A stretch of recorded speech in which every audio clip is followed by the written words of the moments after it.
হযরত আলী রাদিয়াল্লাহু তাআলা আনহু বর্ণিত আছে যে রাসূলুল্লাহ সাল্লাল্লাহু আলাইহি সাল্লাম ইরশাদ করিয়াছেন, হে কুরআনওয়ালাগণ, অর্থাৎ হে মুসলমানগণ, তোমরা বেতর নামাজ পড়িও, কারণ আল্লাহ তাআলা বেতর অর্থাৎ বেজার এতএব তিনি বেতর পড়াকে পছন্দ করেন।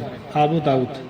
ফায়দা: বেতর নামাজের সংখ্যাকে বলা হয়, তাহা আল্লাহ তাআলা বেতর হওয়ার অর্থ হইল যে তাহার সপক্ষ কেহ নাই।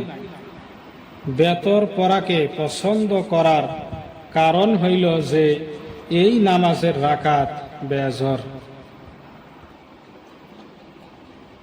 হযরত আবু খারেজা ইবনে হুযাইফা রাদিয়াল্লাহু তাআলা হতে বর্ণিত আছে যে একদিন রাসূলুল্লাহ সাল্লাল্লাহু আলাইহি সাল্লাম আমাদের নিকট আসিলেন এবং ইরশাদ করিলেন যে আল্লাহ তাআলা আরেকটি নামাজ তোমাদিগকে দান করিয়াছেন, যাহা তোমাদের জন্য লাল বর্ণের উটের পাল হইতে উত্তম, আর তাহা বেতের নামাজ।